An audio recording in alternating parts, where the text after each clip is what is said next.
I want to ask you something. When did you last see a child not being included? Not excluded dramatically, not an obvious incident, just quietly left out. A child who always ends up on the edge of the group at snack time. A child whose name practitioners struggle to say correctly, so they quietly stop using it. A child whose family speaks a different language and nobody quite knows how to involve them. So gradually the contact becomes less. These things happen not because anyone is unkind, but because the day is relentless and the small things are easy to miss. And that's what this video is about. Inclusion in the early years should be more than a value statement. It is something inspectors look for evidence. And it's something that, when it goes wrong, shows up in the well-being of individual children, if your team knows where to look. The EYFS statutory framework is clear. Every child deserves an equal chance to reach their full potential. That is not optional. That is a requirement. But here is where I think settings sometimes miss it.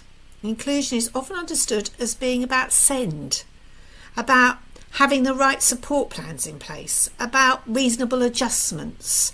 Those things matter, they're part of it, but inclusion is much broader than that. It covers race, ethnicity and culture. It covers religion and belief. It covers gender. It covers family structure. It covers socio-economic backgrounds. It covers language, and it covers disability in the widest sense. A child whose family is going through a hard time financially may feel excluded. A child who celebrates different festivals than the ones you're planning. A child whose home language is not English and who sits in silence at circle time because they don't know what's happening. These are inclusion concerns. And they can go unrecorded for months because nobody in the team was sure whether it was their place to say something. That is the gap, and it is a gap I want to help you close. When Ofsted inspects your setting, they are looking at whether every child is valued, included and able to access the curriculum. They talk to practitioners, they observe practice, and they may look at documentation. And the question they are asking, even if they don't say them out loud, are these. Do your staff notice when a child is on the edge? Do they do something about it? Is there a culture in this setting where concerns can be raised? And is there evidence that those concerns were acted on? That last part is important, evidence. A culture of inclusion is not something you can describe at an inspection. You have to be able to show it, show the conversation that was had, show the well-being note that was logged, show the actions that were followed. Without that evidence, even a genuinely inclusive setting can struggle to demonstrate it to an inspector. Here's the thing about inclusion concerns. The people that are most likely to notice them are not always the manager or the DSL. They are the practitioner who is with the child every single day. The practitioner who notices that Leo never gets chosen by the other children when they pick partners. The practitioner who sees that a child flinches slightly when a certain language is used around them. The one who notices that a child's engagement dropped 3 weeks ago and hasn't come back. These things are not always dramatic. This is exactly why they are so easy not to say anything about them. Practitioners often hesitate because they're not sure if what they've noticed is enough. They do not want to make a fuss. They're not sure who to tell or how.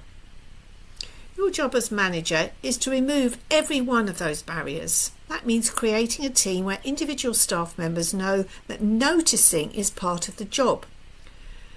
Raising it is part of the job. And there is a clear, simple route to do it so it doesn't feel like a big deal. The button has a well-being log. And I want to explain how it connects to inclusion, because this is something I don't think gets talked about enough. Wellbeing logs are not just for safeguarding concerns in the traditional sense.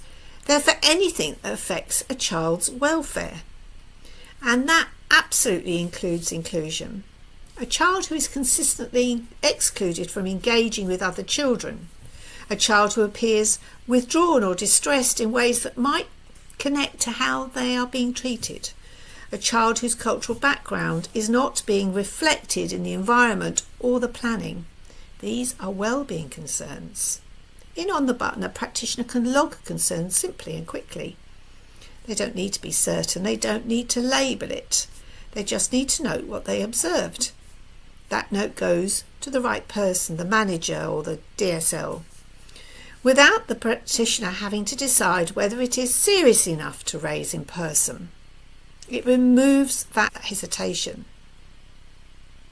And here's why that matters specifically for inclusion. One note might not look like anything, but On the Button holds these notes over time. 3 notes over 6 weeks about the same child not engaging at group time, or always being overlooked, or a change in how they are presenting. That is a pattern, and patterns are what inspectors want to see you spotting and responding to. The system does not have to replace conversations, it supports them. It gives managers the evidence base to have those conversations with confidence, to act on what their team has noticed. I want to use a word that sometimes makes people in early years feel uncomfortable: discrimination. And I'm not suggesting your team is discriminatory. I'm suggesting that discrimination can happen in small ways, often without anyone realising it. And your team needs to be equipped to recognise it. It could be a comment made by another child that goes unchallenged. It could be a pattern of behaviour, perhaps a child always being given less complex tasks. An assumption made about what a family wants based on their background rather than what they have actually said. These are not hypothetical. They happen in good settings run by good people who simply have not had the conversation. On the Button gives practitioners a route to log what they have seen without it being confrontational. And it gives you, the manager, the visibility to see it and respond. And that's what inclusion governance looks like in practice. There's one more thing I want to cover, and it probably is the hardest thing to raise in any setting. What happens when the concern about inclusion is not about a child's peers, when it is about a member of staff? Poor practice, inappropriate language, consistently dismissing a particular child, responding differently to a child from different backgrounds, handling a situation in a way that makes a colleague uncomfortable. These things happen. And they're extraordinarily difficult to raise, particularly if a person involved is more senior, has been there longer, or is someone you work alongside every single day. Most practitioners in that position may say nothing, not because they don't care, because they don't know how, and because they are worried about what happens next. On the Button has an anonymous logging route. A practitioner can record what they have observed without their name being attached to it. That note reaches a manager or DSL. It is visible, it is time-stamped, it is part of the record, and critically, it removes the reason not to say something. For managers, this matters enormously. If something is happening in your setting that affects the welfare or inclusion of a child, you need to know about it. Anonymous login does not bypass your responsibility to investigate and act. It gives your team the safety to tell you in the first place. It's not about blame. It's about building a setting where there is a culture of bringing up concerns, and that is stronger than the culture of staying quiet. Inclusion is not a checklist, it is a culture. A culture is built through the small things, where things don't sit right, get noticed, raised and acted on every day. On the Button is designed to make that easier, not to replace the conversations that practitioners have, which good practice depends on, but to make sure the small things don't get lost. If you want to see how the wellbeing log works in practice, there's an online overview on the website. Take a look. weareonthebutton.com. And if you're thinking about whether your current systems would stand up to scrutiny around inclusion, that's definitely worth a look. Bye for now.